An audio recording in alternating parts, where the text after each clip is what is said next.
조갑자 TV 시청자 여러분 안녕하십니까? 2020년 2월 16일 오후 2시입니다. 좋은 글 하나를 소개해 드리겠습니다. 흔히 좋은 글 하면은 한자 세대는 낙양의 집가를 올린다 이런 표현을 썼습니다. 낙양은 그 서안 옆에 있는 낙양, 한때 여러 왕조가 수도로 정했던 나라죠. 낙양의 지가는 땅 지자가 아닙니다. 종이 지자입니다. 땅값을 올린다는 뜻이 아니라 종이값을 올린다. 그러니까 좋은 글을 써서 책을 만들면은 막 베스트셀러가 되니까 종이값이 올라간다 하는 뜻입니다. 그래서 낙양의 지가를 올리는 글이다 이런 표현을 썼는데 요사이 한글 전용 시대로 들어가니까 이 지가가 땅값인 줄 알고 이런 표현을 잘 쓰지 않습니다. 장안의 화제가 된다는 말은 많이 쓰죠. 그 장안도 지금 서안의 옛날 이름 아니겠습니까? 장안의 화제가 될 만한 글입니다. 아마 이 글은 오늘 뜻있는 사람들의 입에 많이 오르내렸지 않느냐 하는 생각이 듭니다. 선우정 조선일보 논설위원이 쓴 칼럼입니다. 겁먹은 권력자의 말기적 반응. 이 선우정 논설위원은 부친이 유명한 소설가 선우휘 선생입니다. 선우휘 선생은 조선일보에 오래 몸을 담으시고 편집국장 주필을 지내셨습니다. 이분이 쓴 여러 소설 중에서 제가 제일 좋아하는 소설이 불꽃이라는 소설입니다. 그리고 이분은 참전용사입니다. 장교 출신입니다. 그 아들님 되는 이 선우정 씨는 특히 일본 특파원을 한 5년간 지내서 이분이 쓴 한일 관계에 대한 글은 참 좋은 글입니다. 사리가 깊은 글입니다. 그런데 오늘은 겁먹은 권력자의 말기적 반응이란 제목인데 아버지를 닮아서 그런지 굉장히 이 표현이 문학적입니다. 이 문학적인 글이 한국에서 조금 사라지고 있습니다. 그 가장 큰 이유는 저는 한글 전용이라고 생각합니다. 한자와 한글을 같이 쓸 때 한국의 문학이 좋았습니다. 바로 선우휘 선생 세대의 문학이 우리나라 문학사에서 최고봉이 아니냐 하는 그런 생각이 듭니다. 우선 문장이 아름답습니다. 한자와 한글을 같이 쓰니까. 그런데 한자를 안 쓰니까 한글은 그냥 부호 아니겠습니까? 암호풀이를 해야 되고 문학의 수준이 떨어지고 있습니다. 그런데 이 선우정 논설위원의 칼럼에는 그런 문학적 향기를 느낄 수 있으니까 읽어도 여유 있게 읽을 수 있죠. 문학이 들어가면은 그 글을 읽을 때 사람들이 마음이 그렇게 각박해지지가 않습니다. 누굴 비판을 하더라도 그게 여유가 있는 비판을 하죠. 또 문학에는 항상 이 웃음, 유머가 따라다닙니다. 문재인 대통령이 야당 후보의 권력 수사 발언에 현 정부를 근거 없이 적폐수사의 대상, 불법으로 몰았다며 강력한 분노를 표하며 사과를 요구한다고 했다. 사자와 같은 존재는 이럴 때 얼마든지 해보라고 한다. 나약할수록 큰 소리 화낸다. 그는 겁을 먹은 것이다. 아주 정확하게 규정을 해버렸습니다. 훗날 역사가 규정할 문 대통령의 시대는 명확하다. 숙청과 역병의 시대다. 조선 최대 숙청 사건인 갑자사화 때 239명이 유배형 이상의 화를 당했다. 문 대통령 적폐 수사로 구속 또는 기소 이상의 화를 당한 사람이 그 정도라고 한다. 훨씬 더 많은 사람이 적폐몰이로 직장에서 내쫓겨 삶의 기반을 잃었다. 인격살인을 당했다. 형벌의 경중은 크게 다르지만 사회에 미친 충격은 비슷할 것이다. 갑자사화를 일으킨 폭군은 연산군이죠. 자신의 주변의 고인, 원한에 대한 두려움과 공포, 공허에 미쳐 돌아가다가 폭정의 임계점을 넘어버렸다.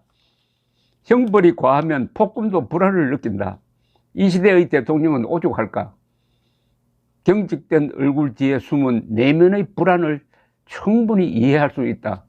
그 많은 사람들을 나락으로 내몰고 어떻게 자신의 안락만을 추구할 수 있겠는가?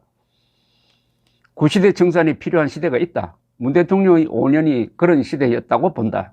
보복과 처벌을 절제하고 용서를 앞세웠다면 역사의 전환점이 됐을 것이다. 하지만 그는 직전 대통령 2명이 처벌된 뒤에도 멈추지 않았다.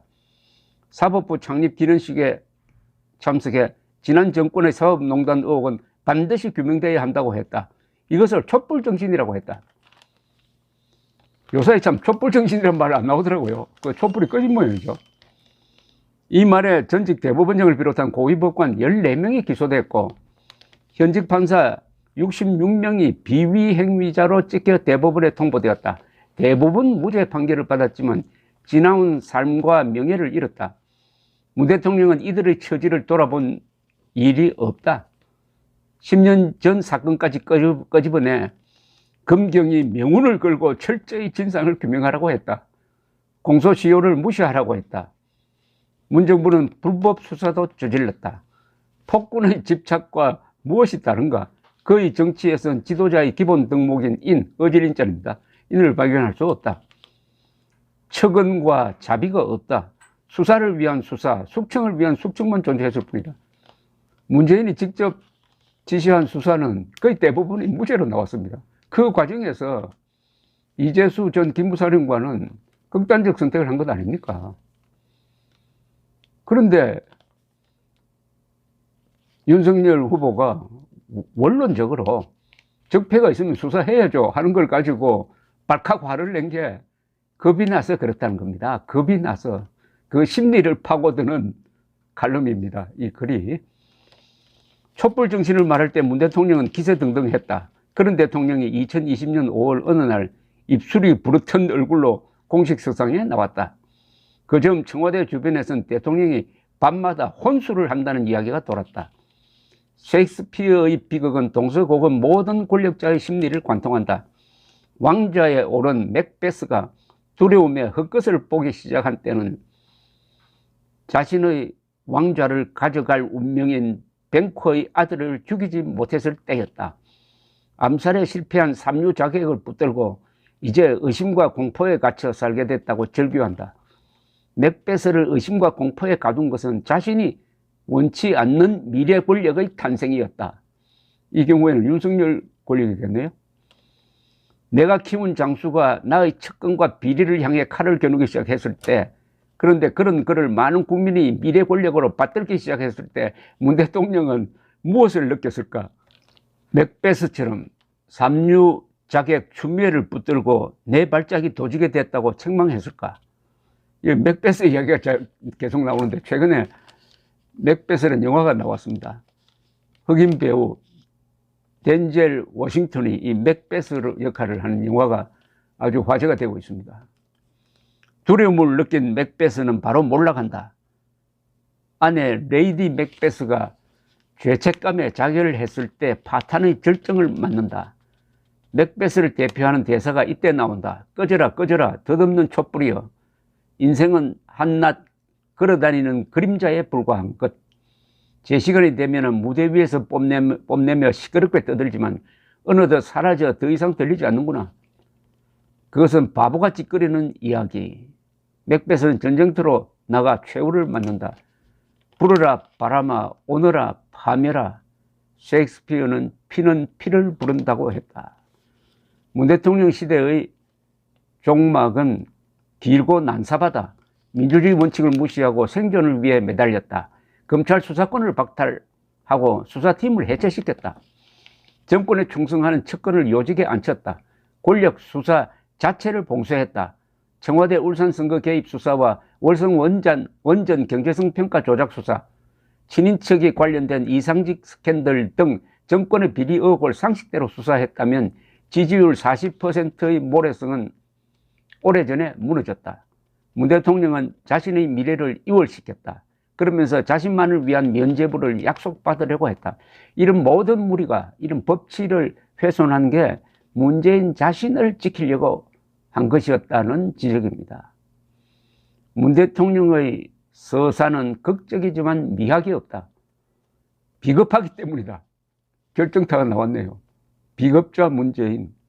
권력에 집착했으면서 조연한 척하고 피를 탐했으면서 착한 척한다. 안락을 갈구하면서 당당한 척하고 실패했으면서 성공한 척한다. 문 대통령의 5년은 숙청의 시대다. 셰익스피어의 표현을 빌리면 아라비아의 향수도 그의 손을 향기롭게 할 수가 없다. 화내며 도망치지 말라. 뿌린 대로 거두는 것이다. 이 글을 읽어보니까 정권 교체는 확실하다는 느낌이 듭니다. 어떻게 보면 이 역사의 대세가 문재인의 종막을 예고하고 있는데 이 글이 그런 시대 정신을 담은 명문으로 남지 않을까 하는 생각이 들어서 소개해 드렸습니다. 감사합니다.